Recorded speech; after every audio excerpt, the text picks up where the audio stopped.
my experience a little more like Steve's. I grew up getting all my affirmation on an athletic field. That's what people expected out of me. That's what they asked out of me. That's what they wanted. That's what I was able to deliver.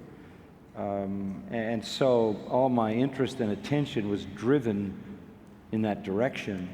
I was capable enough, as you were too, Steve, to do what I needed to do to get out of the grade I was in and get to the next one and the next one and the next one. But for me, the appeal was where I received the kudos, where I received the affirmation, and where I could express my leadership.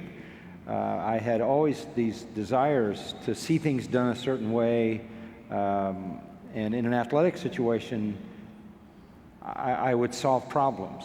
And that's conflict. It's an artificial form of conflict. And there are crises, one after another in a game, even in practice, even in interdynamic personal relationships in athletics. And I always was looking for solutions, crisis management. How can I make this thing work better with this guy? How can I get this guy to do this? And so I fulfilled those longings for leadership in that environment, and also the received affirmation there. Nobody cared whether I read a book. Nobody cared whether I gave a lecture. All they cared about was whether I pulled it off and led the team to a victory or whatever. So I followed that path. But I had the same experience you did. I walked into Dr. Charles Feinberg's office one day at Talbot Seminary, and he was off the charts, brilliant, knew about 35 languages, and amazing guy. And that changed my life. He instilled in me a passion to understand the Word of God, and it was always about that for me. It's still about that. The reason I read is because I want to know the truth more, better, clearer, broader. I want to understand it in all its fullness, and it's inexhaustible to me. I love it. I can't get enough of it.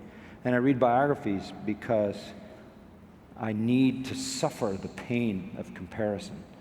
I think it's good for my soul to feel small and insignificant and inadequate and wonder. When I was like 13, I picked up a book by E.M. Bounds called Power Through Prayer, and I couldn't even understand anybody who could wear holes in the floor with his knees. And then I got into some mystical things. Thomas A. Kempis, I read that. I thought, what is this? What is this stuff that people get so caught up in this praying that they get calluses on their knees, and that they pray for hours, and I live with this terrible spiritual inadequacy, sense of nothing. I don't feel anything like that.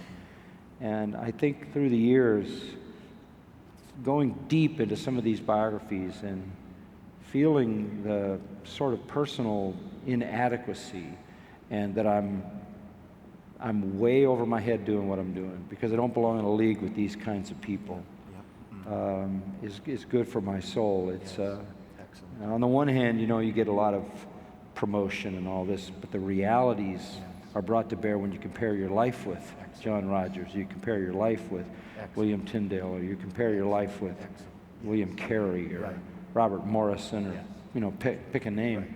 I need that. I need that to wash over my soul. So, but I don't really read to preach.